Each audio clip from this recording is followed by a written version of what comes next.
పిల్లలకి స్కూల్ పాఠశాలైతే పేరెంట్స్‌కి స్కూల్ పేరెంట్స్‌శాల.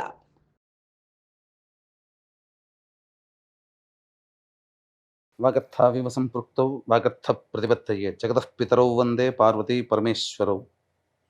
ఆదిత్యాయ చ సోమాయ మంగళాయ బుధాయ చ గురుశుక్ర శనిభ్యశ్చ రాహవే కేతవే నమః.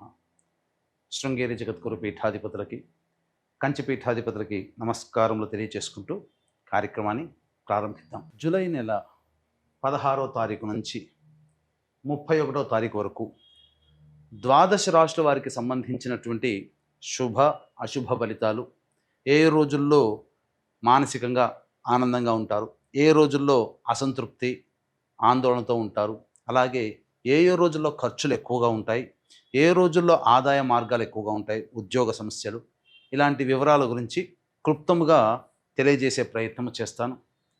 కాబట్టి వీక్షించేటువంటి ప్రేక్షకులకి చిన్న గమనిక, మీరు మీ యొక్క జన్మ నక్షత్రం ఏదైతే ఉంటుందో ఆ నక్షత్రం ప్రకారం ఉన్నటువంటి రాశినే మీరు పరిగణనలోకి తీసుకోవాలి. నామ నక్షత్రం పేరు మీద ఉన్నటువంటి రాశిని తీసుకోకూడదు. జన్మ నక్షత్రం లేని వాళ్ళు నామ నక్షత్రం పేరు మీదనే చూసుకోవాలి. పైగా చాలామంది సన్ జొడాయిక్ సైన్ అంటే ఈ మంత్ నుంచి ఈ మంత్ మధ్యలో పుట్టినటువంటి వాళ్ళు ఒక రాశికి చెందుతారని చెప్పి సూర్యమాన సిద్ధాంతం ప్రకారం ఉంటుంది. అది ఈ చెప్పబోయేటువంటి ఫలితాలకి అది ఏమాత్రం కూడా సరిపోదు. అది విషయాన్ని గమనించుకొని చూసుకోవాలి.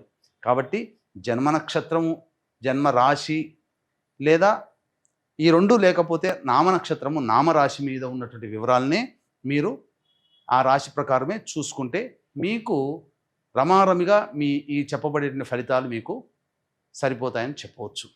ఇక కార్యక్రమంలోకి బయలుదేరదాం. జూలై 16వ తారీఖు నుంచి 31వ తారీఖు వరకు మిథున రాశిలో జన్మించినటువంటి వారికి ఏ విధంగా ఉండబోతుందో తెలుసుకునే ప్రయత్నం చేద్దాం. ఇక ఈ మిథున రాశిలో జన్మించినటువంటి వారికి శుక్రగ్రహ సంచార ప్రభావం అనుకూలంగా ఉన్నటువంటి కారణం ప్రధానంగా యోగ సంచార ప్రభావం చెప్పవచ్చు. శుక్రగ్రహణం ద్వారా అంటే ఏంటి, అనుకున్నటువంటి పనులని పూర్తి చేసుకోగలుగుతారు. అలాగే ప్రేమ ఆప్యాయతలు కోల్పోయినటువంటి మళ్ళీ తిరిగి పొందే అవకాశం ఉంటుంది. అంటే కోల్పోయినటువంటి భాగస్వాములు కానీ, జీవిత భాగస్వాములు కానీ మళ్ళీ కలిసే అవకాశాలు ఉంటాయి. ప్రేమ చిగురించే అవకాశం గోచరమవుతుంది. విలువైనటువంటి అనగా హుందాతనం పెంచే వస్తువులు, ఆభరణాలు, దుస్తులు, వాహనాలు ఇవన్నీ కూడా కొనుగోలు చేసే అవకాశం గోచరమవుతుంది. ఇది శుక్రగ్రహ సంచార ప్రభావం జరిగేటువంటి శుభము. ఇక రాశిలోనే గురువు సంచార ప్రభావం, ఇది కాస్త కొన్ని ఇబ్బందులకు గురి చేసే అవకాశం, అంటే ఆ డెసిషన్ మేకింగ్ని తీసుకోలేకపోతారు ఈ మిథున రాశిలో జన్మించినటువంటి వారని చెప్పవచ్చు. అంతేకాకుండా పెద్దల ఆశీర్వచనం అనేటువంటిది ఉండకపోవడం, అలాగే ఏది ఏమైనప్పటికీ కూడాను ఇతరులతో ఏ విషయం కూడా చర్చించుకోలేని మనస్తత్వము ఈ యొక్క మిథున రాశి వారికి గురు సంచార ప్రభావంలో కలుగుతుంది.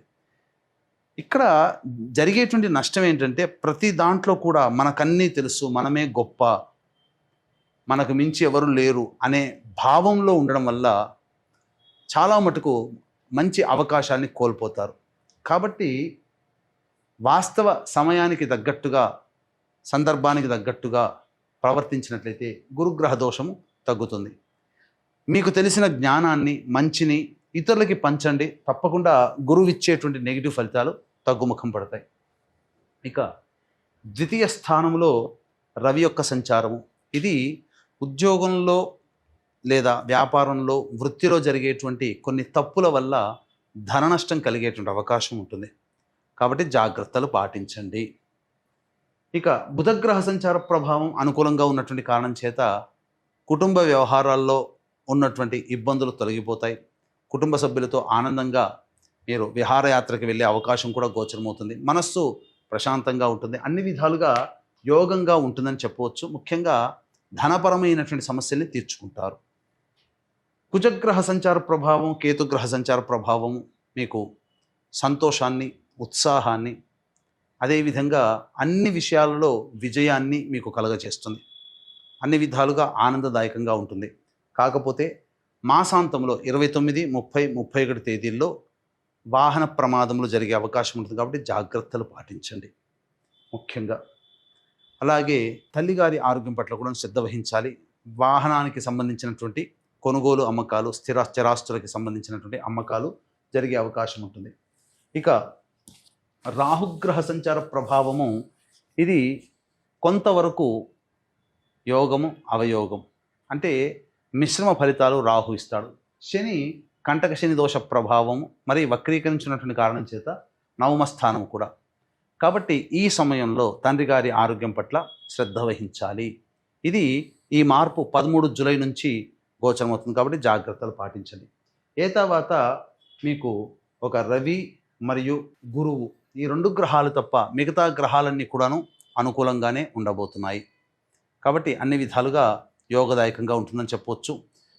ఈ రాశిలో జన్మించినటువంటి స్త్రీలు ముఖ్యంగా గమనించాల్సినటువంటిది బాధ్యతలు పెరుగుతాయి, అవమానాలు కూడా పెరుగుతాయి. కాబట్టి గౌరవ మర్యాదలు సరి సమానంగా ఉంటాయి.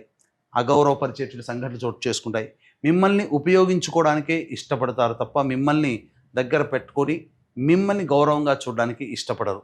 కాబట్టి జాగ్రత్తలు పాటించండి. ముఖ్యంగా ధన నష్టం జరుగుతుంది కాబట్టి ఎవరైనా కానీ మిమ్మల్ని అప్పుగా అడిగినట్లయితే ఆచితూచి స్పందించండి తప్ప చిట్టీల వ్యాపారం చేసేటువంటి మహిళలు కానీ అలాగే ధనపరంతో లింక్ ఉన్నటువంటి మహిళలు వీళ్ళందరూ కూడా జాగ్రత్తలు పాటించండి. డబ్బు చేజారిపోయే అవకాశము అనాలోచిత నిర్ణయాల వల్ల జరుగుతుందని చెప్పవచ్చు.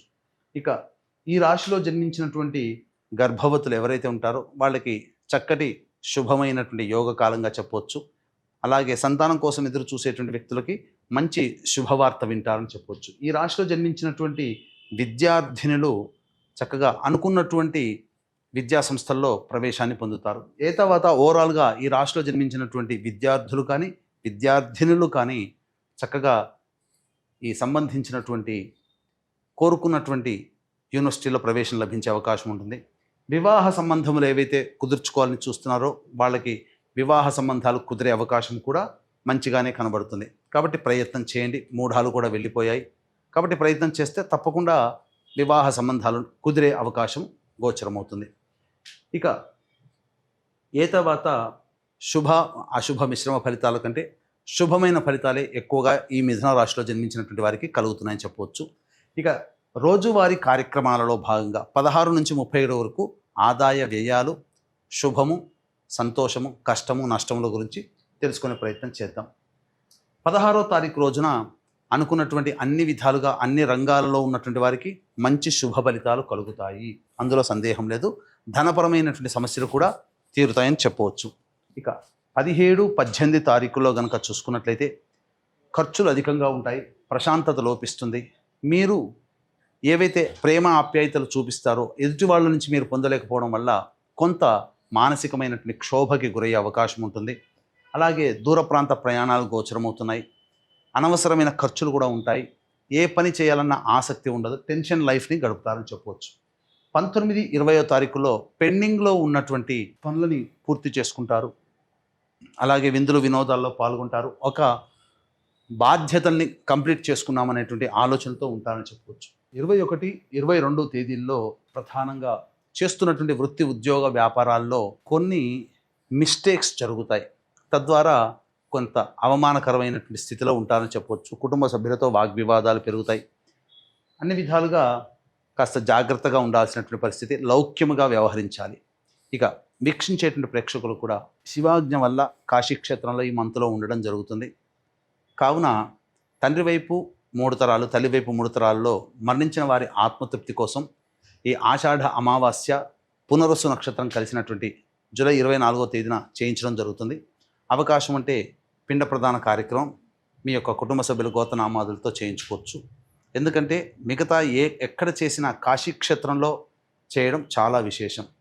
అలాగే జాతకరీత్యా కలుగు విద్య, వివాహ, ఉద్యోగ, దాంపత్య, అనారోగ్య సమస్యల నివారణకి మరియు మేష, మిథున, కర్కాటక, సింహ, కన్య, వృశ్చిక, ధనుసు, కుంభమీన రాశుల్లో జన్మించినటువంటి వారికి శనిదోష పరిహారార్థమై సర్వదోష నివారణ పూజలు, హోమాలలో భాగంగా క్షేత్రపాలకురాలు వారాహి, క్షేత్రపాలకుడు కాలభైరవుడు మరియు ప్రత్యంగిర, బగళాముఖి, రాజశ్యామల, సుదర్శన హోమాది కార్యక్రమాలు చేయించడం జరుగుతుంది. అవకాశం ఉన్న వాళ్ళు కూడా ఇక్కడ ఈ కార్యక్రమం రాత్రిపూట జరుగుతుంది. అమావాస్య పుష్యమి నక్షత్రం ఉంటుంది కాబట్టి అప్పుడు చేయడం జరుగుతుంది. అవకాశం ఉన్న వాళ్ళు కార్యక్రమ తదనంతరం కాంటాక్ట్ చేసి మీ గోత్రనామాదులు నమోదు చేసుకోవచ్చు. ఇక 23, 24, 25 తేదీల్లో కనుక చూసుకున్నట్లయితే జాతకరీత్యా అన్ని విధాలుగా అనుకూలంగా ఉండేటువంటి సమయము. మీకు ప్రత్యర్థులపై విజయాన్ని పొందేటువంటి అవకాశం కూడా గోచరమవుతుంది. అలాగే ఇతరుల నుంచి రావాల్సినటువంటి డబ్బులు పూర్తిగా వసూలవుతాయి. ఖర్చుకు మించినటువంటి ఆదాయం ఉండడం వల్ల అన్ని రకాల సమస్యల్ని పరిష్కరించుకుంటారని చెప్పవచ్చు. నూతన వ్యక్తులు పరిచయం అవుతారు. అలాగే ఇతరులు మీకు సహాయ సహకారాలు అందించడం ద్వారా మీ పనులన్నీ కూడా పూర్తి చేసుకుంటారు. ఇక 26, 27 తేదీల్లో కనుక చూసుకుంటే వాహనాన్ని నడిపేటప్పుడు జాగ్రత్తలు పాటించాలి. వాహన ప్రమాదాలు చోటు చేసుకునే అవకాశము, వాహన మరమ్మతులకి, గృహ మరమ్మతులకి ఖర్చులు అధికంగా ఉంటాయి. తల్లిగారి ఆరోగ్యం పట్ల శ్రద్ధ వహించాల్సినటువంటి పరిస్థితి. 28, 29, 30 తేదీల్లో చూసుకున్నట్లయితే అసిడిటీ, ఇండైజెషన్ ప్రాబ్లంతో కొంత అనారోగ్య సూచనలు గోచరమవుతున్నాయి. కాబట్టి ఫుడ్ విషయంలో జాగ్రత్తలు తీసుకోండి. అలాగే వృధా కాలయాపన, ఏ పని ఎందు కూడాను ఆసక్తిగా ఉండదు, ఇది గమనించాలి.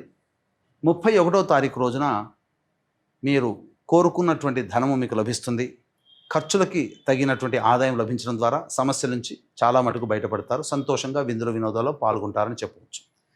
తర్వాత చెప్పొచ్చేది ఏంటంటే, ఈ యొక్క రాశిలో జన్మించినటువంటి వారికి ప్రధానంగా సమస్యలు కనుక వస్తే ఈ సమస్యల పరిష్కారం కోసం ప్రతిరోజు సూర్యుడికి నమస్కారం, సూర్యాష్టకం 6 సార్లు పారాయణం చేయండి. చాలా మటుకు సమస్యలు తగ్గుముఖం పడతాయి. అలాగే శనివారం రోజున వెంకటేశ్వర స్వామి వారికి పుష్పార్చన జరిపించండి. మీ కోరిక నెరవేరుతుంది.